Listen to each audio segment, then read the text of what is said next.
அறிவுக்கு அல்லாஹ் வைத்திருக்கின்ற இலக்கணமே பணிவுதான் சகோதரர்களே. அறிவு வளர வளர, இறைவனுடைய அத்தாட்சிகளை காண காண, இறைவனுடைய நுணுக்கமான படைப்புகளை காண காண, ஒன்றுமே இல்லாதவன் நான் என்பதை அவன் உணர்ந்து கொள்வான். இதற்குத்தான் கல்வி. நான் எவ்வளவு பெரிய அடிமை, அடிமையிலும் அடிமை, ஆக கீழே உள்ள ஒரு அடிமை, எனக்கு எதுவுமே எந்த பலமும் இல்லாதவன் என்பதை உணர்வதற்கு அவனுக்கு அறிவு தேவை. ونعوذ بالله من شرور أنفسنا وسيئات أعمالنا من يهده الله فلا مضل له ومن يضلل فلا هادي له وأشهد أن لا إله إلا الله وأشهد أن محمدا عبده ورسوله أما بعد فإن أصدق الحديث كتاب الله وخير الحدي حدي محمد صلى الله عليه وسلم وشر الأمور محدثاتها وكل محدثة بدعة وكل بدعة ضلالة وكل ضلالة في النار. எல்லா புகழும் புகழ்ச்சியும் வணக்கங்களும் ஏக இறைவன் அல்லாஹ் ரப்பல் ஆலமீன் அவன் ஒருவனுக்கே என்றென்றும் சொந்தமானது. அவன் தனித்தவன், யாதொரு இணையோ துணையோ தேவையோ இல்லாதவன். அவன் யாரையும் பெறவும் இல்லை, யாராலும் பெறப்படவும் இல்லை, அவனுக்கு நிகராக எதுவுமே இல்லை என்று சாட்சியம் சொல்கின்றேன். அந்த ஏக இறைவனின் சாந்தியும் சமாதானமும் நமது சத்திய தூதர், சன்மார்க்கத்தின் போதகர், நம் உயிரிலும் மேலான நம்முடைய தலைவர் நபிகள் பெருமானார் ஸல்லல்லாஹு அலைஹி வஸல்லம் அவர்கள் மீது என்றென்றும் உண்டாகட்டும். அன்பிக்கினிய சகோதரர்களே, அல்லாஹுடைய மிகப்பெரிய கிருபையால்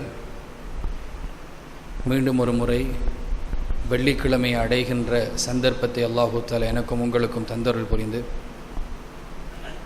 இன்றைய இந்த தினத்தில் எந்த சபையை கொண்டு அல்லாஹு தஆலா இன்றைய நாளையை சிறப்புப்படுத்தி இருக்கின்றானோ அந்த சபையிலே நானும் நீங்களும் ஒன்று சேர்க்கப்பட்டிருக்கின்றோம். இந்த சபையுடைய மகத்துவத்தை விளங்கி இதிலே கிடைக்க இருக்கின்ற நன்மையை முழுமையாக அடைந்தவர்களாக நானும் நீங்களும் இந்த இடத்திலிருந்து செல்ல வேண்டும். அல்லாஹு தஆலா அதுக்கு அருள் புரிய வேண்டும் என்று பிரார்த்தித்தவனாக, அன்பிக்கினிய சகோதரர்களே, இன்றைய ஹுத்பாவிலே அல்லாஹுடைய தூதர் ஸல்லல்லாஹு அலைஹி வஸல்லம் அவர்கள் சஹாபாக்களிடத்தில் ஒரு முன்னுரையோடு சொல்லி காட்டிய, ஓதி காட்டிய ஒரு குர்ஆனுடைய வசனத்தை, அந்த வசனத்திலே நவீன காலத்தில் இருக்கக்கூடிய நாங்கள் எந்த அளவு ஆழமான சிந்தனை கொண்டவர்களாக இருக்க வேண்டும் என்பதை நானும் நீங்களும் உணர்ந்து கொள்வதற்காக வேண்டி ஒரு சில விடயங்களை உங்களோடு பகிர்ந்து கொள்ள வேண்டும் என்று ஆசைப்படுகின்றேன். அல்லாஹுடைய தூதர் ஸல்லல்லாஹு அலைஹி வஸல்லம் அவர்கள் சஹாபாக்களிடத்தில் ஒரு நாள் வந்து, அல்லாஹு தஆலா எனக்கொரு வசனத்தை இறக்கி இருக்கின்றான், இந்த வசனத்தை யாரெல்லாம் சிந்திக்கவில்லையோ அவர்கள் அழிந்தார்கள், அவர்கள் நாசமாகிவிட்டார்கள் என்கின்ற ஒரு செய்தியை சொல்லிவிட்டு அல்லாஹுடைய தூதர் 3வது அத்தியாயத்தின் 190வது வசனத்தை ஓதி காண்பிக்கின்றார்கள். அல்லாஹு தஆலா சொல்லுகின்றான், இன்ன ஃபீ ஹல்கிஸ் ஸமாவாதி வல் அர்த், வானங்களையும் பூமியையும் படைத்திருப்பதிலும், வக்திலாஃபில் லைலி வன்னஹார், இரவு பகல் மாறி மாறி வருவதிலும், லஆயாத்துல் லிஉலில் அல்பாப், சிந்திக்கின்ற சமூகத்துக்கு நிறைய அத்தாட்சிகளை நாங்கள் வைத்திருக்கின்றோம் என்று சிந்தனையை தூண்டுகின்ற, நாங்கள் சிந்திக்க வேண்டிய, இந்த உலகத்தில் நம்முடைய சிந்தனையை சீர்தூக்கி பார்க்க வேண்டிய ஒரு பகுதியை அல்லாஹு தஆலா திருமறை குர்ஆனில் நமக்கு சொல்லித் தருவதை அல்லாஹுடைய தூதர் ஸல்லல்லாஹு அலைஹி வஸல்லம் அவர்கள் அதை எந்த அளவுக்கு சிந்திக்க வேண்டும் என்கின்ற முக்கியத்துவத்தையும் சொல்லி சஹாபாக்களிடத்திலே கொண்டு வந்து அந்த வசனத்தை முன்வைக்கின்றார்கள். அதற்கு அடுத்த வசனத்தையும் அல்லாஹுடைய தூதர் சொல்லித் தருகின்றார்கள். அல்லதீன யதுகுரூனல்லாஹ், அவர்கள் அல்லாஹுவை ஞாபகப்படுத்துவார்கள், கியாமன் வ குஊதன் வ அலா ஜுனூபிஹிம், நின்ற நிலையில், அமர்ந்த நிலையில், சாய்ந்து கொண்டிருக்கின்ற நிலையில் அவர்கள் அல்லாஹுவை நினைவுபடுத்துவார்கள். எப்படி நினைவுபடுத்துவார்கள்? வயத்தஃபக்கரூன ஃபி ஹல்கிஸ் ஸமாவாதி வல் அர்த், வானத்திலும் பூமியிலும் அல்லாஹு தஆலா எதையெல்லாம் படைத்திருக்கின்றான் என்பதை அவர்கள் சிந்திப்பார்கள். அந்த சிந்தனை வானத்துக்கும் பூமிக்கும் இடையிலே எதெல்லாம் படைக்கப்பட்டிருக்கின்றது என்பது குறித்து இருக்கும். அவ்வாறு சிந்திப்பவர்கள் அவர்களுக்கு நிச்சயமாக அத்தாட்சி இருக்கின்றது என்று முதல் வசனத்தில் அல்லாஹு தஆலா சொல்லுகின்றார். அல்லாஹு தஆலாவுடைய படைப்பு சம்பந்தமாக சிந்திப்பதை இந்த வசனத்தில் அல்லாஹு தஆலா சொல்லுகின்றான். அல்லாஹுவை அவர்கள் ஞாபகப்படுத்துவதற்கு அது மிகவும் இலகுவான ஒரு அம்சம். அல்லதீன யذ்குரூன அல்லாஹ கியாமன் வ குஊதன் வ அலா ஜுனூபிஹிம் என்று சொல்லிவிட்டு தான் வயத்தஃபக்கரூன ஃபீ ஹல்கிஸ் ஸமாவாதி வல் அர்த், அந்த நிலையிலே அவர்கள் அல்லாஹுவை எப்படி ஞாபகப்படுத்துவார்கள் என்றால், அல்லாஹு தஆலா வானத்துக்கும் பூமிக்கும் இடையிலே எப்படியெல்லாம் படைத்திருக்கின்றான், எதையெல்லாம் படைத்திருக்கின்றான், படைப்பினங்களை எல்லாம் படைத்திருக்கின்றான். அதோடு சேர்த்து அல்லாஹு தஆலா நிறைய அம்சங்களையும் படைத்து வைத்திருக்கின்றான். உணர்வுகளை, உறவுகளை, இந்த உலகத்திலே அல்லாஹு தஆலா பலப்படுத்த வேண்டும் என்று சொன்ன நிறைய அம்சங்களை, அன்பு, பாசம், கோபம் என்று சொல்லக்கூடிய உணர்வுகள் என்றெல்லாம் நிறைய அம்சங்களை அல்லாஹு தஆலா இந்த உலகத்திலே படைத்திருக்கின்றார். இந்த அம்சங்களை எல்லாம் நாங்கள் சிந்திக்க வேண்டும் என்கின்ற சிந்தனை அல்லாஹு தஆலா இந்த வசனத்தினூடாக ஊட்டி, அந்த சிந்தனை அந்த மனிதனை எந்த அளவுக்கு கல்வியுடைய தேடலில், அந்த தேடலுக்கு பின்னால் அவனை எந்த இடத்திலே கொண்டு போய் சேர்க்கும் என்றால், அவன் சொல்லுவானாம், ரப்பனா, என்னுடைய இறைவா, மா ஹலக்த ஹாதா பாத்திலா, இதை நீ வீணுக்காக வேண்டி படைக்கவில்லை இறைவா. சுபஹானக், நீ தூய்மையானவன். ஃபகினா அதாபன்னார், என்னை நரக வேதனையை விட்டும் பாதுகாத்து விடு.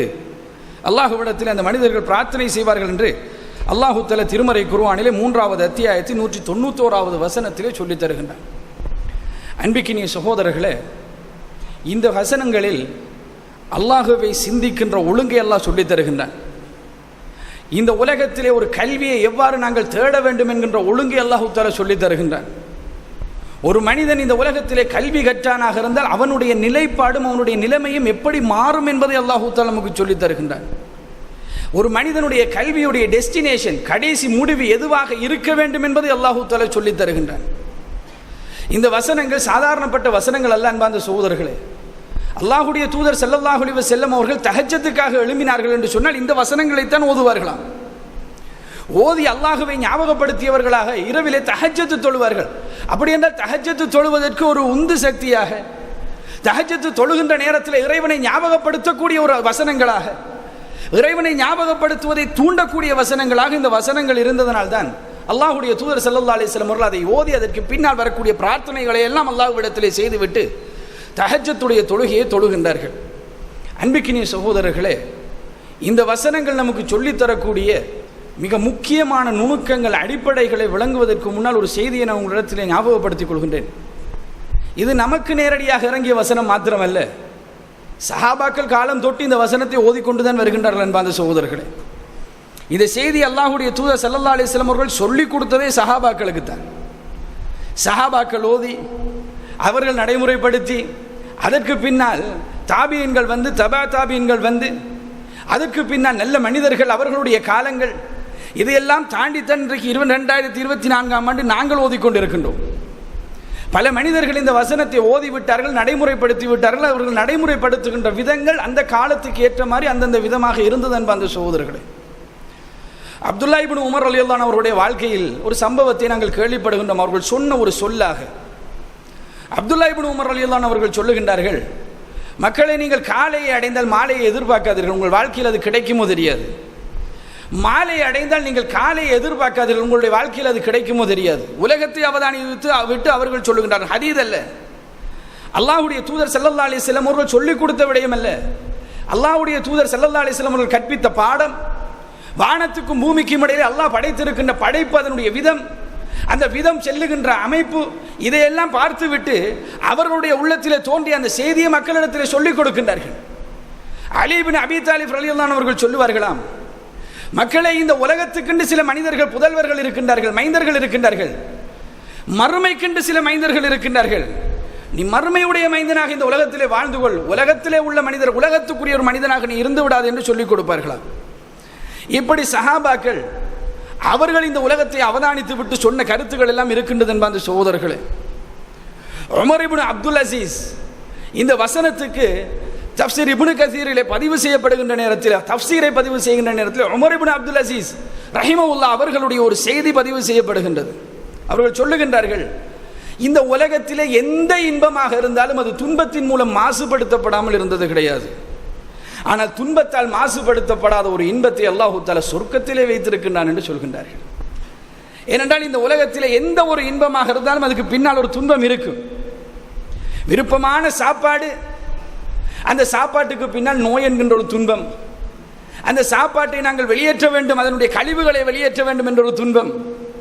இந்த உலகத்திலே எதை நாங்கள் எடுத்துக்கொண்டாலும் அதற்கு பின்னால் ஒரு இடர், ஒரு துன்பம் அல்லாஹ் தஆலா வைத்திருக்கின்றான். ஆனால் சொர்க்கத்திலே எந்த இன்பத்துக்கும் பின்னால் துன்பம் கிடையாது. அது நிரந்தரமான ஒரு இன்பமாக அல்லாஹ் தஆலா வைத்திருக்கின்றான். உலகத்தை அவதானித்து சொல்லுகின்றார்கள். உலகம் செல்கின்ற விதம், உலகத்தை படைத்திருக்கின்ற விதம், சொர்க்கத்தை பற்றி அவர்களுக்கு கிடைத்த அறிவு, இவை எல்லாவற்றையும் ஒப்பிட்டு விட்டு இந்த உலகத்தை பார்த்து அவர்கள் சிந்தனையை அவர்கள் மேல் நோக்கி சீர்தூக்கி பார்க்கின்றார்கள் என்ப அந்த சகோதரர்களே. இது போன்று அவர்களுடைய காலகட்டத்தில் எதையெல்லாம் அவர்கள் கண்டார்களோ, அல்லாஹ் எதையெல்லாம் பார்க்குமாறு சொன்னானோ, அதில் அவர்களுக்கு எந்த அளவு அறிவு இருந்ததோ அதை கொண்டு அவர்களுடைய வாழ்க்கையில் அவர்கள் சிந்தித்து அவர்களும் சொன்னார்கள், ரப்பனா மா ஹலக்த ஹாதா பாத்திலா. இன்றைக்கு நமக்கு மேலே எந்த மேகம் இருக்கின்றதோ அதே மேகம்தான் சஹாபாக்களுக்கு மேலேயும் இருந்தது. நாங்கள் எந்த கற்களை பயன்படுத்துகின்றோமோ அதே கற்கள் தான் சஹாபாக்களும் கண்டார்கள். நாங்கள் காணுகின்ற மலைகள் தான் அவர்களும் கண்ட மலை. கடலும் பொது, மரமட்டைகளும் பொது, மண்ணும் பொது. இந்த உலகத்தில் அவர்கள் எதையெல்லாம் அவர்கள் கண்டார்களோ அது போன்ற அம்சங்களைத்தான் இந்த இயற்கையாக நாங்களும் கண்டு கொண்டிருக்கின்றோம். அவர்களும் அந்த இயற்கை அல்லாஹ்வுடைய படைப்பை பார்த்து ரப்பனா மா ஹலக்த ஹாதா பாத்திலா என்று சொல்லி இருப்பார்கள். நிச்சயமாக சுப்ஹானக் என்று சொல்லி இருப்பார்கள். ஃபகினா அதாபன்னார் என்று சொல்லி இருப்பார்கள். எதை வைத்து சொல்லி இருப்பார்கள்? ஒரு மரத்தை அவதானித்து விட்டு அந்த மரத்துக்குள்ளே இருக்கின்ற நுணுக்கமான படைப்பு இறைவன் எப்படியெல்லாம் அதனுடைய நுணுக்கங்களை உள்ரங்கங்களை வைத்து படைத்திருக்கின்றான் அதை பார்த்தல்ல. அவர்களுக்கு எதெல்லாம் வெளிப்படையாக விளங்கியதோ அதை பார்த்து, ஒரு மரத்தை பார்த்தால் அதில் இலைகள் விளங்குகின்றது, கிளைகள் விளங்குகின்றது, தண்ணீர் ஊற்றினால் வளர்வது விளங்குகின்றது, பழங்கள் வருகின்றது, அதை பார்க்கின்றார்கள். இறைவன் இதை படைக்கின்றான், இறைவன் இதை ஆக்குகின்றான் என்கின்ற தன்மை அந்த நம்பிக்கை அவருடைய உள்ளத்தில் இருந்தது. அவர்கள் எல்லாம் அதை பார்த்து அதை சொல்லி இருப்பார்கள். அவர்களுடைய காலத்தில் ஒரு நபி இருந்தார். அவர்களுக்கு எந்த நேரத்திலே சந்தேகம் வந்தாலும் கேட்பதற்கு ஒரு நபி இருந்தார், ஒரு இறைத்தூதர் இருந்தார். இந்த உலகத்தில் ஃபித்னாக்கள் குறைந்த ஒரு காலம் என்பார்ந்த சகோதரர்களே, அந்த காலம் அவருடைய ஈமானை பறிப்பதற்கு இந்த உலகத்திலே அந்த அளவுக்கு பாரதூரமான அம்சங்கள் எல்லாம் இருக்கவில்லை. எனவே அவர்களுக்கு அந்த காலத்தில் இருந்த அந்த அறிவு போதும், அவர்கள் கண்ணால் காணுகின்ற அந்த விடயங்கள் மாத்திரம் போதும். ரப்பனா மா ஹலக்த ஹாதா பாத்திலா என்று சொல்வதற்கும், ஈமானை அவர்கள் பாதுகாத்துக் கொள்வதற்கும், இறைவனின் பக்கம் அவர்கள் திரும்புவதற்கும். ஆனால் காலம் போக போக அன்பார்ந்த சகோதரர்களே, அல்லாஹ்வுடைய தூதருடைய முன்னறிவிப்பும் தான் இந்த உலகத்திலே ஃபித்னாக்கள் அதிகரிக்கும் என்று அல்லாஹ்வுடைய தூதர் சொல்லி தந்தார்கள். இன்றைக்கு நாங்கள் வாழக்கூடிய இந்த உலகம் ஃபித்னாவுடைய உச்சகட்டத்தை தொட்டு கொண்டிருக்கின்றதோ என்று நினைக்கின்ற அளவுக்கு ஃபித்னாக்கள். நபிமார்களுடைய வரலாறுகளை படிக்கின்ற நேரத்திலே தனித்தனியாக ஒவ்வொரு நபியுடைய வாழ்க்கையிலும் ஆங்காங்கே இருந்த ஃபித்னாக்கள் எல்லாம் ஒரு சேர ஒரு உலகத்தில் இன்றைக்கு இருக்கின்றது என்றால் இன்றைய நவீன உலகம் தான் அன்பார்ந்த சகோதரர்களே. நம்முடைய ஈமானை பாதுகாப்பு என்பது கடினமான ஒரு காலம். ஈமானை சோதிப்பதற்கென்று நிறைய அம்சங்கள். பாதையை வீட்டை விட்டு வெளியேறி மீண்டும் வீட்டுக்கு ஒரு முஸ்லீமாக வந்து சேர்வோமா என்கின்ற சந்தேகத்துக்கு உள்ளாகின்ற அளவுக்கு நிறைய ஃபித்னாக்கள் நிறைந்து வழிந்து கிடக்கின்ற இந்த காலத்தில் அல்லாஹ் இந்த வசனத்தை நாங்கள் ஓதுவதற்கும் ஒரு அம்சத்தை அல்லாஹ் தஆலா இந்த உலகத்தில் டெவலப் பண்ணி இருக்கின்றான் என்பது சகோதரர்களே. அதுதான் நவீன அறிவு, நுணுக்கமான கல்வி. விஞ்ஞானம் என்ற பெயரை சொல்லியோ ஏதோ ஒரு பெயரில் அழைக்கப்படுகின்ற நிறைய படைப்புகள் எப்படி படைக்கப்பட்டிருக்கின்ற நுணுக்கங்களை எல்லாம் சொல்லித்தரக்கூடிய ஒரு கல்வி, ஒரு அறிவு. அன்றைக்கு சஹாபாக்களுடைய காலத்தில் அது இருக்கவில்லை. அல்லாஹ்வுடைய தூதருடைய காலத்தில் இன்றைக்கு ஃபேஸ்புக் இருப்பது சிறந்ததா, அல்லாஹ்வுடைய தூதருடைய காலத்தில் ஃபேஸ்புக் இருப்பது சிறந்ததான்னு கேட்டால், ரசூல் ஸல்லல்லாஹு அலைஹி வஸல்லம் காலத்தில் இந்த ஃபேஸ்புக் இருந்திருந்தால், இன்றைக்கு சாஃப்ட்வேருடைய முக்கியத்துவம் இருக்கின்றது. அல்லாஹ்வுடைய தூதருடைய காலத்தில் இந்த சாஃப்ட்வேர் எல்லாம் இருந்திருந்தால், இந்த கேமரா எல்லாம் இருந்திருந்தால், லைவாக அல்லாஹ்வுடைய தூதருடைய பயான்களையும் தரிசுகளையும் நாங்கள் பார்த்து கொண்டு இருந்திருப்போமே, படித்திருப்போமே என்ப அந்த சகோதரர்களே. எந்த அறிவை இன்றைக்கு வெளிப்படுத்தினானோ அதே இறைவன் தான் அன்றைக்கும் இறைவன். அவன் அன்றைக்கு அதை வெளிப்படுத்தி இருக்கலாம், ஏன் இன்றைக்கு அதை வெளிப்படுத்துகின்றான்? அன்றைக்கு இந்த அறிவு தேவை கிடையாது, ஏனென்றால் ஃபித்னாக்கள் குறைவு. இன்றைக்கு இந்த அறிவு தேவை, ஏனென்றால் ஃபித்னாக்கள் அதிகம். மேலோட்டமாக ஒரு மரத்தை பார்த்துவிட்டு ரப்பனா மா கலக்கத்த ஹாதா பாத்திலா என்று சொல்கின்ற அளவுக்கு ஒரு மனிதனை ஃபித்னா விட்டுவிடவில்லை என்ப அந்த சகோதரர்களே. அவனை நெருக்கி பிடித்துக் கொண்டிருக்கின்றது. இன்னும் அந்த இலைக்குள்ளே போய், அந்த இலைக்குள்ளே இருக்கின்ற குளோரோஃபிக்குள்ள, அதாவது பச்சை ஒரு மணிக்குள்ளே போய், அந்த பச்சை ஒரு மணிக்குள்ளே இருக்கின்ற டைலகாய்டு மெம்பரைனுக்குள்ளே போய், அந்த டைலகாய்டு மெம்பரைனில் இருக்கக்கூடிய குளோரோஃபிலுக்கு போய், அந்த குளோரோஃபில் என்று சொல்லக்கூடிய அந்த அம்சம் ஆக சின்ன ஒரு பகுதி, கணக்கிட்டு சொல்லவே முடியாத ஒரு பகுதி, இந்த உலகத்தையே ஆட்டி படைக்கின்ற ஒளித்தொகுப்பு என்று சொல்லக்கூடிய மிகப்பெரிய ஒரு காரியத்தை செய்து கொண்டிருக்கின்ற ஒரு அறிவு வந்தால், அதை பார்க்கின்ற மனிதன் இன்றைய உலகத்திலும் ரப்பனா மா கலக்கத்த ஹாதா பாத்திலா என்கின்ற வார்த்தையை சொல்லுவான் என்ப அந்த சகோதரர்களே. நுணுக்கமான அறிவுகளை இறைவன் படைத்திருக்கின்றான். நாங்களும் படித்துக் கொண்டிருக்கின்றோம். பாடசாலை சென்று 6ஆம் ஆண்டு 7ஆம் ஆண்டு 8ஆம் ஆண்டு ஓ லெவல் ஏ லெவல் என்று பாடத்திட்டங்களிலே கணிதம், விஞ்ஞானம், ஐசிடி என்றெல்லாம் நிறைய பாடங்களின் மூலமாக அதை நாங்கள் கற்றுக்கொண்டிருக்கின்றோம். எதற்காக அல்ல இந்த உலகத்திலே அதையெல்லாம் டெவலப் பண்ணி இருக்கின்றான்? அதற்காக அல்ல. எதற்காக கற்கின்றோம் என்றால் வெறுமினே டாக்டர் ஆக வேண்டும் என்பதற்காக வேண்டி, வெறுமினே இன்ஜினியர்ஸ் ஆக வேண்டும் என்பதற்காக வேண்டி, வெறுமினே இந்த உலகத்திலே உள்ள பதவி பட்டங்களை அடைந்து கொள்ள வேண்டும் என்பதற்காக வேண்டி அந்த கல்வி அல்லாஹ் இந்த உலகத்திலே இன்றைக்கு நுணுக்கமான அறிவை கொண்டு வந்து சேர்த்தது இறைவனுடைய நுணுக்கமான படைப்பை வழங்க வேண்டும் என்பதற்காக வேண்டி. அன்பார்ந்த சகோதரர்களே, 1800 ஆரம்பம், அதாவது 19வது நூற்றாண்டுடைய ஆரம்பம், அணு என்று சொல்லக்கூடிய அம்சம் தான் இந்த உலகத்துடைய ஆக அடிப்படை படைப்பு என்று சொல்லி கண்டுபிடிக்கப்படுகின்றது. அந்த 19ஆம் நூற்றாண்டுடைய கடைசி பகுதி அணுவுக்குள்ளே என்னெல்லாம் இருக்கின்றது என்கின்ற ஆய்வுகள் எல்லாம் தொடக்க விடப்பட்ட ஒரு காலம். 20வது நூற்றாண்டுடைய ஆரம்பம், விஞ்ஞானத்துடைய வேகமான வளர்ச்சி. இன்றைக்கு 21வது நூற்றாண்டு விஞ்ஞானத்துடைய அதி உயர் பயன்பாடு உள்ள ஒரு காலம். இன்றைக்கு கண்டுபிடிப்பை விட பயன்பாடுகள் அதிகமாக இருக்கக்கூடிய ஒரு காலம். அந்த மாதிரி இருக்கக்கூடிய இந்த காலத்தில் அல்லாஹு தஆலா இந்த அறிவை அப்படியே வளர்த்து விட்டிருக்கின்றானா இல்லையா? அந்த காலத்தில் அவர்கள் சொன்னார்கள், இந்த உலகத்தை மொத்தமாக கலைச்சி போட்டால், மனிதன் உட்பட மொத்தமாக கலைச்சி போட்டால் அணு என்கின்ற அம்சமாகத்தான் அது கலைஞ்சி நிற்கும் கடைசியாக. ஆக அடிப்படை அணுதான். இந்த அணுவுடைய சைஸ் 1 மில்லிமீட்டரை எடுத்து 1000ஆக பிரித்து வருகின்ற ஒரு பகுதியை மைக்ரோமீட்டர் என்று சொல்லுவார்கள். அதை 1000ஆக பிரித்து அதனுடைய ஒரு பகுதியை நானோமீட்டர் என்று சொல்லுவார்கள். அந்த நானோமீட்டருடைய அளவீட்டிலே சொல்லக்கூடிய அளவிலே உள்ளதுதான் இந்த அணுவுடைய பருமன். அந்த அணுவுடைய பருமனுக்கு நாங்கள் சாதாரணமாக ஒரு சென்டிமீட்டருக்கு ஒரு கோடை கீறி அந்த கோட்டிலே அப்படியே அணுக்களை அடுக்கி கொண்டு போனால் கிட்டத்தட்ட 1 கோடிக்கும் அதிகமான அணுக்களை அடுக்கலாம் என்ப அந்த சகோதரர்களே. 1 கோடிக்கும் அதிகமான அணுக்களை அடுக்கலாம். 1 சென்டிமீட்டர்ல ஒரு கோடு போட்டால் அந்த ஒரு கோட்டிலே ஒன்றுக்கு பின்னால ஒன்று அணுக்களை அடுக்கி கொண்டு போனால் 1 கோடிக்கும் அதிகமான அணுக்களை அடுக்கலாம். அந்த 1 கோடி என்பது 1 சென்டிமீட்டர். நம்முடைய விரல்ல 1 சென்டிமீட்டரை கீறினால் இப்படி எத்தனை அணுக்களை அல்லாஹ் தஆலா இந்த உடம்பிலே வைத்து அல்லாஹ் படைத்திருக்கின்றான். சுப்ஹானல்லாஹ். ஒவ்வொரு அணுவையும் அவன் தானே படைத்தான். அந்த ஒவ்வொரு அணுவுக்குள்ளுக்கும் கருண்ட ஒரு பகுதி இருக்கின்றதா.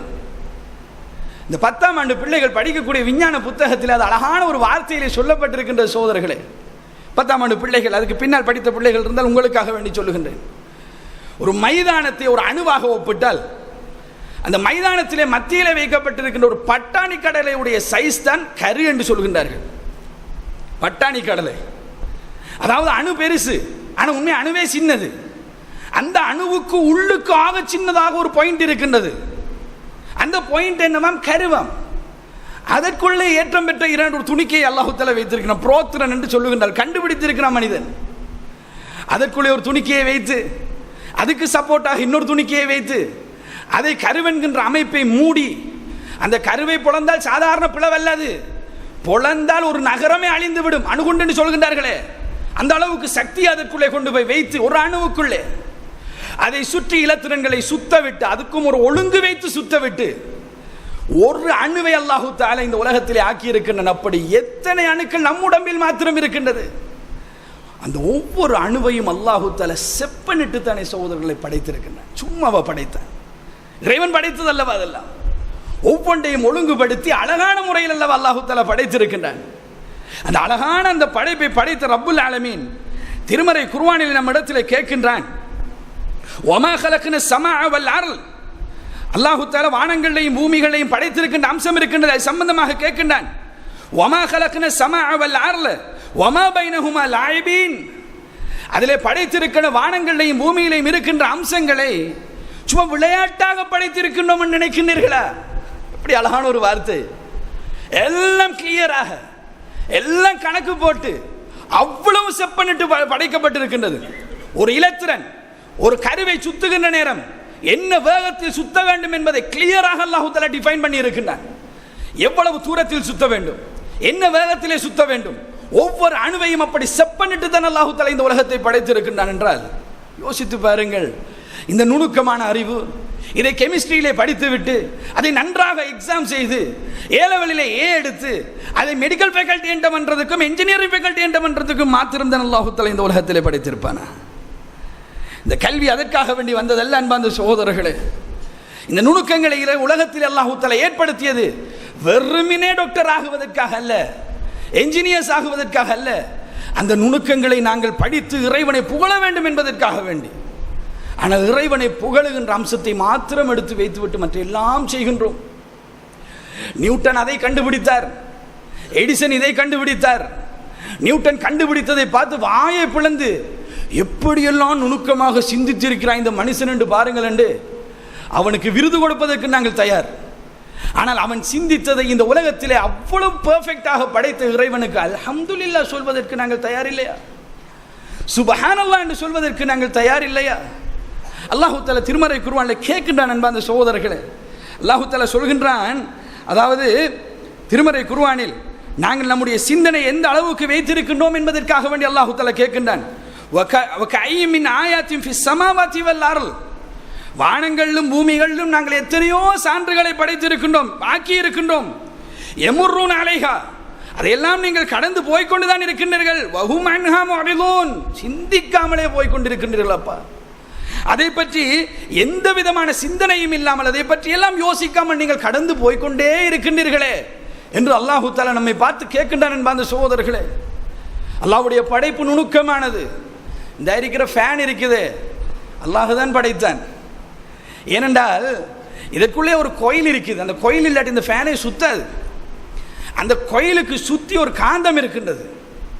அந்த காந்தம் இருக்கின்ற ஒரு இடத்தில் ஒரு கோயிலுக்குள்ளால கரண்ட் போனால் அந்த கோயில் அசைய வேண்டும் என்கின்ற அந்த ஏற்பாட்டை இறைவன் மாத்திரம் செய்யவில்லை என்றால் இந்த ஃபேனே சுத்தாது என்பார்ந்த சகோதரர்களே. அந்த ஏற்பாடு அதிலே வைத்து அல்லாஹ் படைக்க போய்தான் இன்றைக்கு அதை நாங்கள் பயன்படுத்தி கொண்டிருக்கின்றோம். எப்பொழுது படைத்தான்? எப்பொழுது படைத்தான்? இந்த ஏற்பாட்டை எப்பொழுது செய்தான்?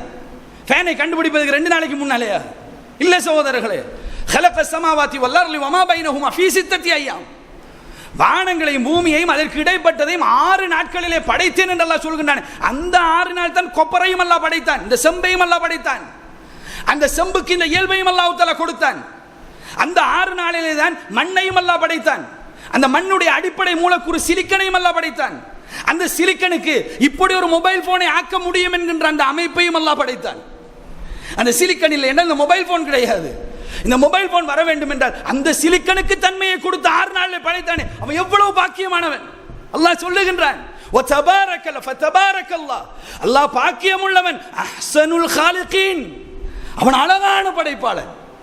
அவன் அழகாக படைத்திருக்கிறான் இந்த உலகத்தை.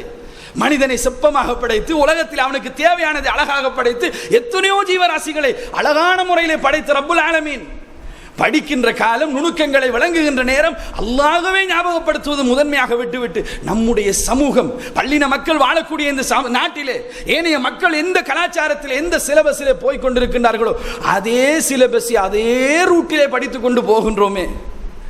எவ்வளவு நுணுக்கமான ஒரு அறிவை அல்லாஹ் நம்மை தேர்வு செய்து தருகின்றான். அந்த நுணுக்கங்களை கொண்டு எவ்வளவு இறைவனை நெருங்க வேண்டும் நாங்கள். அது இல்லை என்பதற்குரிய அடையாளம் தான் சகோதரர்களே. நாங்கள் நம்முடைய வைத்தியர்களை உருவாக்குகின்றோம், அல்லாஹ் அருள் புரிந்தவர்களை தவிர. பெரும்பாலானவர்கள் தொழுகையே கிடையாது, ஆனால் முன்சஃபில் என்று தொழ வேண்டியவர்களே அவர்கள்தான். அல்லாஹுடைய படைப்பை கையாலே தொட்டு பார்க்கின்றார்கள். சொன்ன தொட்டது கிடையாது நம்மளே அதிகமானவர்கள். தொட்டு பார்க்கின்றார்கள் அது எப்படி இருக்கின்றது என்று, லைவாக காணுகின்றார்கள் அது துடிக்கின்ற இதயம் எப்படி துடிக்கின்றது என்று. நாங்கள் எல்லாம் பாட புத்தகத்திலும் வீடியோக்களிலும் பார்க்கின்ற அம்சங்களை நேரடியாக பார்த்து ஒரு ஓப்பன் ஹார்ட் சர்ஜரியை செய்துவிட்டு சுஜூதிலே வந்து விழ வேண்டுமே இல்லையா ஒரு வைத்தியர்? ஏன் விழவில்லை? அவர்கள் அப்படி உருவாக்கப்படவில்லை. அவர்களுக்கு கொடுக்கப்பட்ட கல்வி இறைவனை ஞாபகப்படுத்துகின்ற கல்வி இருந்தாலும் அது அப்படி ஊட்டப்படவில்லை. ஷைத்தான் அல்லாஹ்விடத்திலே வாக்குறுதி கொடுத்தானே இல்லையா, நான் வழிகெடுப்பேன் என்று. எதிலே அவன் முரண்பட்டான் நம்மோடு? இந்த மனித சமூகத்தோடு அவன் முரண்பட்ட இடமே கல்விதான் என்பாந்த சகோதரர்களே. இறைவா எனக்கு தராததை அவருக்கு நீ கொடுத்தாய். எதை கொடுத்தான் அல்லாஹ்? கல்வியை கொடுத்தான் அல்லாஹ். அதனால் அவர்களை நான் வழிகெடுப்பேன் என்று அல்லாஹ்விடத்திலே சவால் விட்டான். அல்லாஹு தஆலா அந்த கல்வியை ஆதம் அலைஹிஸ்ஸலாத்துக்கு கொடுத்து இப்லீஸுக்கு அதை கொடுக்காமல் விட்டு சொர்க்கத்தை நேரிலே கண்ட, நரகத்தை நேரிலே கண்ட, அதனுடைய கொடூரங்களை நேரிலே கண்ட அந்த அவனுடைய உள்ளத்திலே அது ஏற்பட்ட அந்த பொறாமை அவனை கொண்டு போய் நரகத்திலே தள்ளியது உண்மை. ஆனால் அந்த நரகத்திலே தள்ளுவதற்கு காரணமாக இருந்த அம்சம் இந்த கல்வி. கல்வியுடைய ஆதமுடைய மக்கள், அதிலும் குறிப்பாக முஸ்லிம்கள், அதிலும் குறிப்பாக மூமின்கள் கல்வியை நோக்கி செல்லுகின்ற நேரத்திலே பின்னாலேயே செல்லுவானா இல்லையா? நிச்சயமாக டைவர்ட் பண்ணி இந்த நாட்டிலே நாங்கள் எதற்கு படிக்கின்றோம் என்று கூட தெரியாமல் ஏதோ ஒரு திசையை நோக்கி நம் பிள்ளைகளும் நாங்களும் கற்றுக்கொண்டிருக்கின்றோம் என்பாந்த சகோதரர்களே.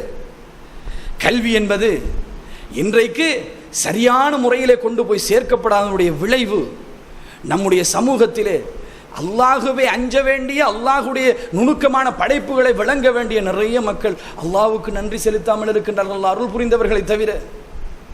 அந்த கல்வி சிஸ்டம் அடுத்த ஜெனரேஷனுக்கும் கொண்டு போய் சேர்க்கப்படக்கூடாது என்பாந்த சகோதரர்களே. அந்த கல்வியுடைய திட்டம் மாற்றப்பட்டு கொண்டு போய் சேர்க்கப்பட வேண்டும்.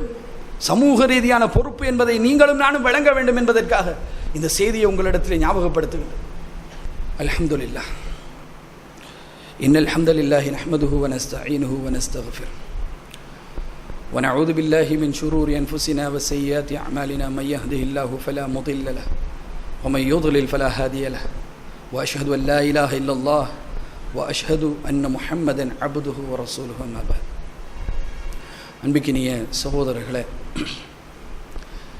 நமக்கென்று தரப்பட்டிருக்கக்கூடிய இந்த மார்க்கம், நமக்கு வழிகாட்டியாக வந்திருக்கக்கூடிய திருமறை குர்ஆன், அதை கொண்டு நமக்கு வழியை காட்டுவதற்கு வந்த அல்லாஹுடைய தூதர், அவருடைய ஹதீதுகள், அவருடைய செய்திகள், இந்த மாதிரியான அருமையான அம்சங்களை ஏந்தி இருக்கக்கூடிய நாங்கள் அல்லாஹுடைய தூதர் ஒவ்வொரு உரையிலும் ஞாபகப்படுத்துவார்கள். ஃபைன் அஸ்தகல் ஹதீஸி கிதாபுல்லாஹ். அல்லாஹுடைய வேதம் இருக்கின்றதே அதுதான் வார்த்தைகளிலே சிறந்த வார்த்தை. ஹைருல் ஹதி ஹதி முஹம்மது. கலாச்சாரங்களிலே நடைமுறைகளிலே சிறந்தது என் நடைமுறை என்று சொன்னார்கள். உலகத்தில் எப்படிப்பட்ட நாகரிகம், எப்படிப்பட்ட கலாச்சாரங்கள் எல்லாம் உருவாகினாலும் அல்லாஹுடைய தூதருடைய கலாச்சாரத்தை விட சிறந்த ஒரு கலாச்சாரம் இந்த உலகத்திலே கிடையாது. அதுதான் நம்முடைய ஈமான். அப்படிப்பட்ட கலாச்சாரத்துக்கு சொந்தக்காரர்களாக இருக்கக்கூடிய நாங்கள் கல்வியுடைய விடயத்தில் எந்த அளவுக்கு மார்க்கத்தை விட்டும் தூரமான ஒரு கல்வியை நம் சமூகத்துக்கு வழிகாட்டுகின்றோம்.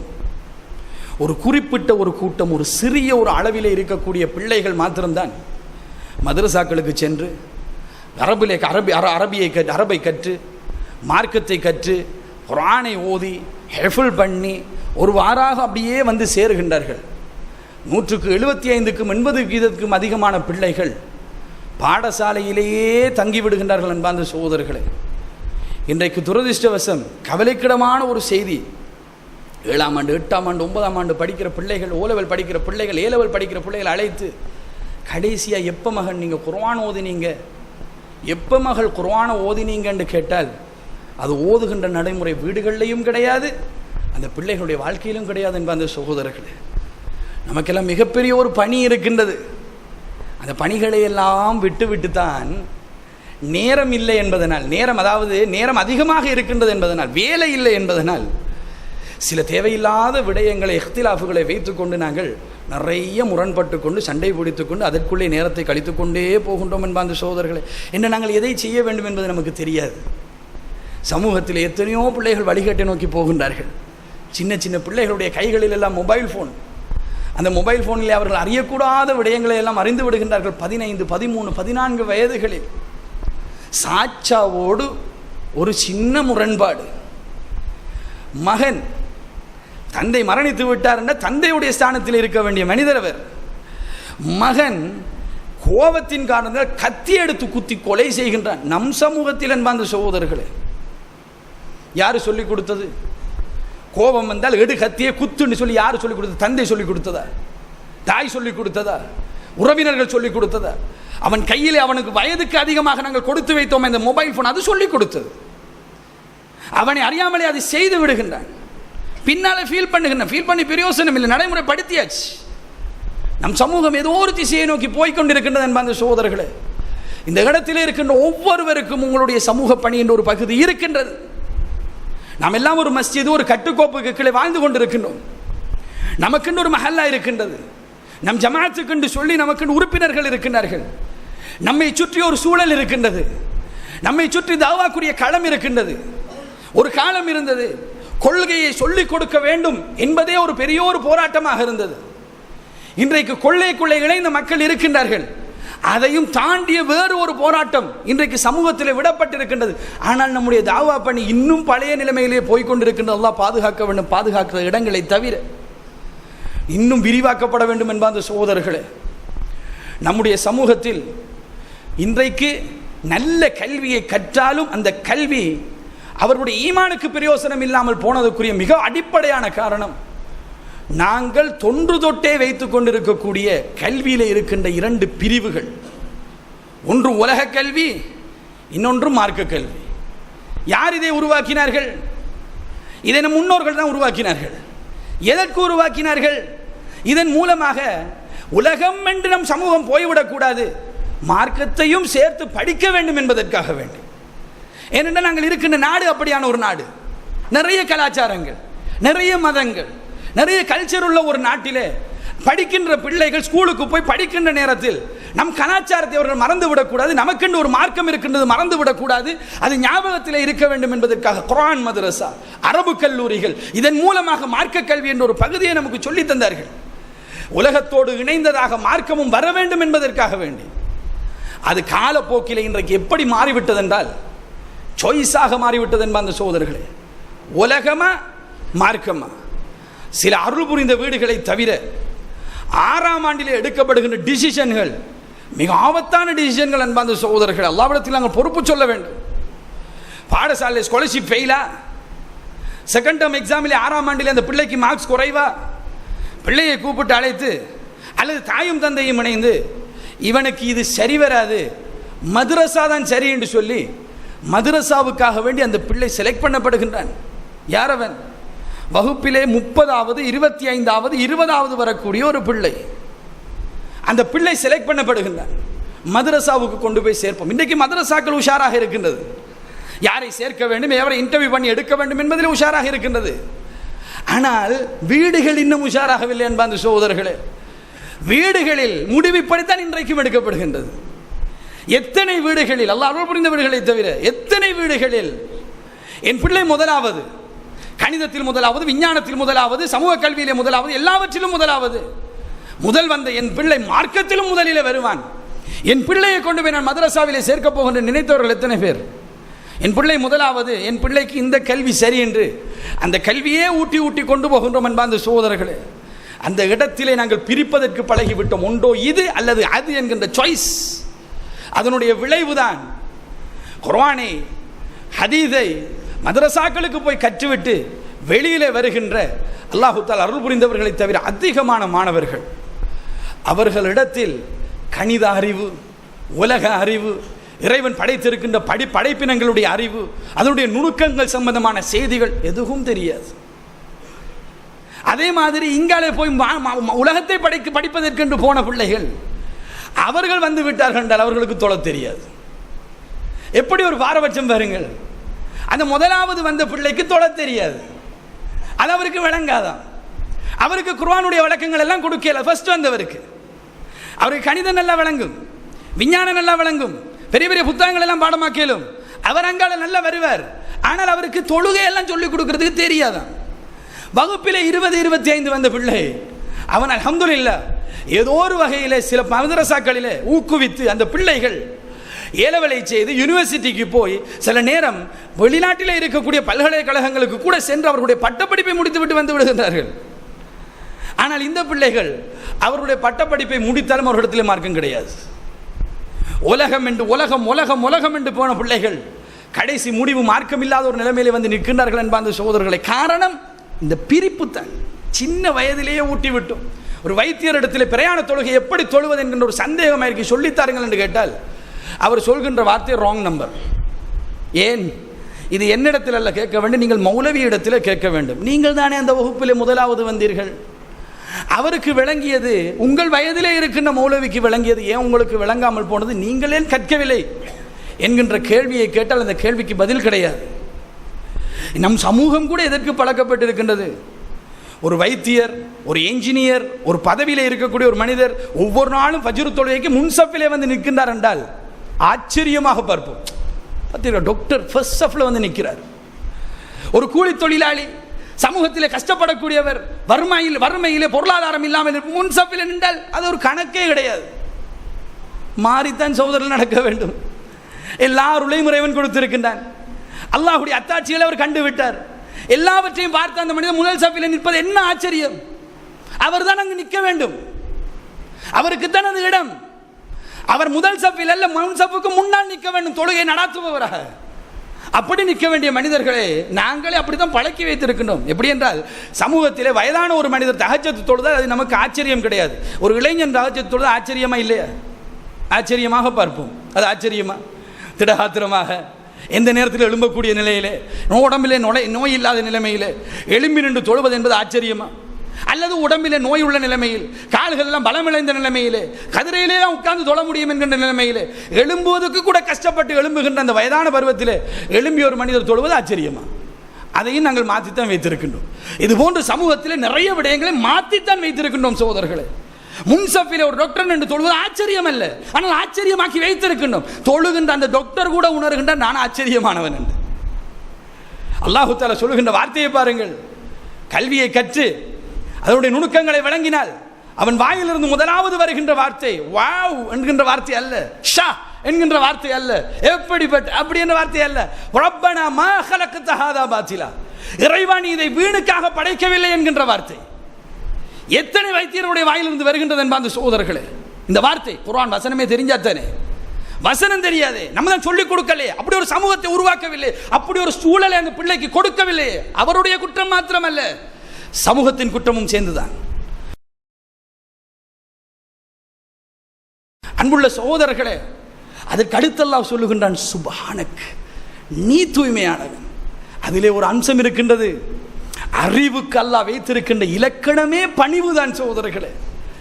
அறிவு வளர வளர, இறைவனுடைய அத்தாட்சிகளை காண காண, இறைவனுடைய நுணுக்கமான படைப்புகளை காண காண, ஒன்றுமே இல்லாதவன் நான் என்பதை அவன் உணர்ந்து கொள்வான். இதற்குத்தான் கல்வி. நான் எவ்வளவு பெரிய அடிமை, அடிமையிலும் அடிமை, ஆக கீழே உள்ள ஒரு அடிமை, எனக்கு எதுவுமே எந்த பலமும் இல்லாதவன் என்பதை உணர்வதற்கு அவனுக்கு அறிவு தேவை. உலகத்தை அல்லாஹ் எவ்வளவு நுணுக்கமாக படைத்த எஜமானை நாங்கள் வணங்கிக் கொண்டிருக்கின்றோம் என்கின்ற நுணுக்கமான அறிவு தேவை. அந்த அறிவை நுணுக்கமாக அறிந்து கொண்ட ஒரு மனிதனுடைய உள்ளத்தில் அவன் எவ்வளவு குறைவானவன், எவ்வளவு தாழ்வானவன், அவன் எவ்வளவு உயர்வானவன் இறைவன் என்பதை உணர்கின்ற நேரத்தில் சுப்ஹானக் என்கின்ற வார்த்தை தான் வரும். இறைவானி தூய்மையானவன் என்கின்ற வார்த்தை தான் வரும். அவன் எவ்வளவு வல்லமை மிக்கவன் என்கின்ற உணர்வு வரும்.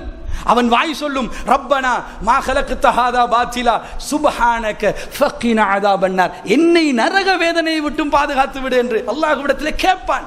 கல்வி அவனை கொண்டு போய் சேர்க்கின்ற இடம் நரக வேதனையை விட்டும் பாதுகாக்கின்ற இடம். அப்படி ஒரு இடத்துல கொண்டு போய் சேர்க்க வேண்டும் நம்முடைய கல்விகள். அதுதான் நம் சிலபஸ் சகோதரர்கள். இது நம் சிலபஸ். இது அல்லாஹ்வுடைய தூதருடைய கலாச்சாரத்திலே உள்ள சிலபஸ். கற்றால் அல்லாஹ்வை அவன் புரிந்து கொள்வான், கற்றால் அவன் பணிவாக நடந்து கொள்வான், கற்றால் அல்லாஹ்விடத்திலே சரணடைந்து இறைவா உன் நரகத்தை நான் பயப்படுகிறேன் என்று சொல்லுவான். அதுதான் கல்வி. எங்கு பணிவு? நம் சமூகத்தில் கொஞ்சம் படித்து அப்படியே ஒரு கார்ல போக தொடங்கிட்டார் ஒரு டாக்டர் என்று சொன்னால் அவர் விட்ட ஆள் இல்லை. நடக்கின்ற விதங்கள், ஆசிரியர்களோடு பேசுகின்ற விதங்கள், எங்கு பணிவு? ஒரு இடத்துக்கு கல்வியை கற்பதற்காக வேண்டி மார்க்க கல்வியோடு சம்பந்தப்பட்டதை சேர்த்து தான் சொல்லுகின்றேன். மദ്രസാக்களுக்கு படிக்கின்றார்கள், உஸ்தாத் மார்க்கத்தில் படிக்கின்றார்கள், யூனிவர்சிட்டிக்கு என்டர் பண்ணுகின்றார்கள். யூனிவர்சிட்டியிலே ஒரு பிஏ கிராஜுவேஷனை முடிச்சு விட்டார்கள். பிஏ உஸ்தாதும் பிஏ, ரைட், ஓகே, ஈக்குவல் ஆகிட்டார். அவருடைய உள்ளத்தில் அப்படி நினைப்பு வருகின்றது. அடுத்து மாஸ்டர்ஸ், அதுக்கு அடுத்தது பிஹெச்டி, அவர்கள் டாக்டரேட் பண்ணி விட்டார்கள் என்று சொன்னால் அன்றைக்கும் இவர் உஸ்தாத் தான், அவர் ஆலிம் தான், அன்றைக்கும் அவரை மதிக்க வேண்டும். ஆனால் நாங்கள் வளர்ந்து விட்டோம், நாங்கள் கற்றுவிட்டோம் என்கின்ற ஒரு தலைக்கணம். கல்வி வளர வளர வருகின்றது. இது நம் சிலபஸ் அல்ல. கல்வி வளர வளர பணிவு அதிகமாக வேண்டும். இறைவனுடைய அத்தாட்சிகளை காண்கின்ற நேரத்தில் பணிந்தவனாக நடக்க வேண்டும். அல்லாஹ்வுடைய தூதர் வெற்றி களிப்போடு பெருமையாக நெஞ்சை நிமிர்த்தி தலை உயர்த்தி போவதற்கு இருந்த சபைதான் மக்கா வெற்றி. எப்படி போனார்கள்? ஒட்டகத்துடைய தலையும் அல்லாஹ்வுடைய தூதருடைய தலையும் எது என்ற வித்தியாசம் தெரியாத அளவுக்கு பணிவாக உள்ளுக்கு போனார்கள். நான் இந்த இடத்திலே பெருமை அடித்து விடக் கூடாது என்பதில் மிக கவனமாக இருந்தார்கள் என்பார்ந்த சகோதரர்களே. இந்த பணிவு எங்கு நம் கல்வியால் வந்தது? அப்படி என்றால் கல்வியுடைய சிஸ்டத்திலே உள்ள குழப்பம். எது நம்முடைய சிஸ்டம்? அல்லாஹ்வுடைய தூதர் கற்றுத் தந்தார்கள். 2 பிரார்த்தனைகள் ஞாபகம் வைத்துக் கொள்ளுங்கள், பிள்ளைகளுக்கு சொல்லிக் கொடுங்கள். அல்லாஹும்ம இன்னி அஸ்அலுக இல்மன் நாஃபியா வ ரிஸ்கன் தய்யிபா வ அமலன் முத்தகப்பலா. 3 விடயங்களை கொண்டு ஒரு துஆவை கேட்டார்கள். அல்லாஹும்ம இன்னி அஸ்அலுக இல்மன் நாஃபியா, இறைவா பயனுள்ள கல்வி எனக்கு தா. வ ரிஸ்கன் தய்யிபா, சுத்தமான ரிஸ்கை தா. வ அமலன் முத்தகப்பலா, நீ ஏற்றுக்கொள்கின்ற அமல்கள் இபாதத்துகளை என்னுடைய வாழ்க்கையிலே செயல்களை எனக்கு தா என்று அல்லாஹ்விடத்திலே பிரார்த்தனை செய்தார்கள். முதலாவது என்ன கேட்டார்கள்? இல்மன் நாஃபியா, இறைவா என் வாழ்க்கையிலே பயனுள்ள கல்வியை தா. இரண்டாவது பிரார்த்தனை, அல்லாஹும்ம இன்னி அஊது பிக மின் இல்மின் லா யன்ஃபா வ மின் கல்பின் லா யக்ஷா வ மின் நஃப்ஸின் லா தஷ்பா வ மின் தஅவத்தின் லா யுஸ்தஜாபு லஹா. இறைவா அல்லாஹும்ம இன்னி அஊது பிக மின் இல்மின் லா யன்ஃபா, பயனளிக்காத கல்வியை விட்டு உன்னிடத்திலே பாதுகாப்பு தேடுகின்றேன். வமின் கல்பின் லா யக்ஷா, உன்னை பயப்படாத உள்ளத்தை விட்டு நான் பாதுகாப்பு தேடுகின்றேன். வமின் நஃப்ஸின் லா தஷ்பா, பொருந்திக் கொள்ளாத போதும் என்கின்ற மனப்பான்மை இல்லாத அந்த பொருந்திக் கொள்ளாத ஆன்மாவை விட்டு உன்னிடத்திலே பாதுகாப்பு தேடுகின்றேன். வமின் தஅவத்தின் லா யுஸ்தஜாபு லஹா, நீ ஏற்றுக்கொள்ளாத பிரார்த்தனைகளை விட்டு உன்னிடத்திலே பாதுகாப்பு தேடுகின்றேன் என்று பிரார்த்தனை செய்தார்கள். முதலாவது என்ன கேட்டார்கள்? அல்லாஹும்ம இன்னி அஊது பிக மின் இல்மின் லா யன்ஃபா. ஆயிஷா நாயகி சொல்லுகின்றார்கள், அல்லாஹ்வுடைய தூதர் அடிக்கடி கேட்கின்ற பிரார்த்தனைகள் இது ஒரு பிரார்த்தனை. இறைவா பயனளிக்காத கல்வியை விட்டு என்னை பாதுகாத்து. மார்க்கத்திலே கல்வியிலே 2 பகுதி உண்டு. உலக கல்வி, மார்க்க கல்வி அல்ல. பயனுள்ள கல்வி, பயனற்ற கல்வி. எது பயனுள்ள கல்வி? ஷோட்டா சொல்றேன் சகோதரர்களே, ஜும்மாவுடைய நேரம் என்பதனால். எந்த கல்வி ஈமானை வளர்க்குமோ அது பயனுள்ள கல்வி. எந்த கல்விக்கும் ஈமானுக்கும் சம்பந்தமே இல்லையோ அது நம் கல்வி அல்ல. அது என்ன வடிவத்திலே வந்தாலும் வருகின்ற கல்வியை அந்த வடிவத்துக்கு மாற்ற முடியுமா? நம் கல்விதான். ஒரு வரலாறு பாடத்தை கற்பிக்கின்ற ஆசிரியர் அதை ஷிர்க்கிலிருந்து தூரமாக்குவதற்கு அந்த பிள்ளைக்கு சொல்லிக் கொடுப்பாராக இருந்தால் அந்த கல்வி பயனுள்ள கல்விதான். இல்லை வெறுமனே வரலாறு தான் என்றால் நமக்கெல்லாம் பிரயோஜனமே இல்லாத கல்வி சகோதரர்களே. அது ஒரு மொழி அறிவை பிள்ளைக்கு கொடுக்கின்ற நேரத்தில் அந்த மொழியின் மூலமாக நாளைய உருவாக்கம் அந்த பிள்ளையிடத்தில் ஏற்படுத்துவதற்காக ஒரு ஆசிரியரோ அந்த பிள்ளையோ கற்பித்தல் கற்றல் நடக்குமாக இருந்தால் அந்த இடத்தில் எந்த பிரச்சனையும் கிடையாது. அது நம் கல்விதான். இல்லை வெறுமனே மொழி கவிதை எழுதுவதற்காக வேண்டியும் ரசனையை அமைப்பதற்காக வேண்டியும் இருக்குமாக இருந்தால் நம் கல்வி அல்ல. இரண்டாவது அம்சம், இபாதத்துகளை செய்வதற்கு கல்வி தேவை. அந்த இபாதத்துகளை செய்வதற்காக கற்பிக்கப்படுகின்ற கல்வி, கற்கப்படுகின்ற கல்வி பயனுள்ள கல்வி. மூன்றாவது, சத்தியத்தை சொல்லிக் கொடுப்பதற்கும் பொறுமையை உபதேசம் செய்வதற்கும் எந்த கல்வி இந்த உலகத்திலே கற்பிக்கப்படுகின்றதோ அது பயனுள்ள கல்வி. இது தவிர எந்த கல்வியும் காலத்தின் மீது சத்தியமாக அல்லாஹ் சொல்லுகின்றான் நஷ்டம்தான், பிரயோசனமே இல்லாததுதான். இது 3 தான் நம் வாழ்க்கையில் பிரயோசனம் என்றால் இந்த 3க்கான கல்வியும் தான் பிரயோசனம். ஈமான் வளர்க்கப்பட வேண்டும், இபாதத்து வளர்க்கப்பட வேண்டும், இபாதத்து நேர்த்தியாக்கப்பட வேண்டும், அமலும் சாலிஹான அமல்களாக நம்முடைய அமல்கள் மாற வேண்டும், அதற்குரிய அமைப்பு இருக்க வேண்டும் அந்த கல்வியிலே. அடுத்து சத்தியத்தையும் பொறுமையும் சொல்லிக் கொடுக்கின்ற கல்வியாக நம்மிடத்தில் இந்த கல்வி வந்து சேர வேண்டும். பயனுள்ள கல்வி, பயனற்ற கல்வி, இதை ஊட்டி வளருங்கள் சகோதரர்களே. எதிர்காலம் நம் குழந்தைகளுக்கு மிக பயங்கரமானது, மிக பயங்கரமான ஃபித்னாக்கள் கொண்டது. குறைந்தது இந்த பகுதியை நாங்கள் சீர் செய்து வளர்த்தால் இன்ஷா அல்லாஹ் நம் பிள்ளைகள் விஞ்ஞானத்துக்குள் இறைவனை காண்பார்கள், இறைவனுடைய படைப்புடைய நுணுக்கத்தை காண்பார்கள், கணிதத்துக்குள்ளே அந்த நுணுக்கத்தை காண்பார்கள். இயற்கையிலிருந்து வந்ததுதான் கணிதம், புத்தகத்திலிருந்து போனதல்ல இயற்கைக்கு. அது இயற்கையிலிருந்து தான் புத்தகத்துக்கு வந்தது. அதுதான் கணிதம் என்று சொல்லக்கூடிய துறை. இந்த மாதிரி அல்லாஹ் தஆலா படைத்திருக்கின்ற அம்சங்கள் அந்த பிள்ளைகள் படிக்கின்ற நேரத்திலே உணர்வார்கள். அதற்கான திட்டங்கள் வகுத்தல், அதற்கான தாயிகளை உருவாக்குதல், இந்த மாதிரியான பணிகளில் அடுத்த தலைமுறையை நோக்கி நாங்கள் செல்ல வேண்டும் என்பதற்காக இந்த செய்தியை ஒரு செய்தியாக உங்களிடத்திலே சொன்னேன். அல்லாஹ் தஆலா போதுமானவன். இதனுடைய விளக்கத்தை முழுமையாக எனக்கும் உங்களுக்கும் தந்தருள் புரிவதற்கு. வ ஆகிர் தாவானா அல்ஹம்துலில்லாஹி ரப்பில் ஆலமீன். அகீமிஸ் ஸலாத்.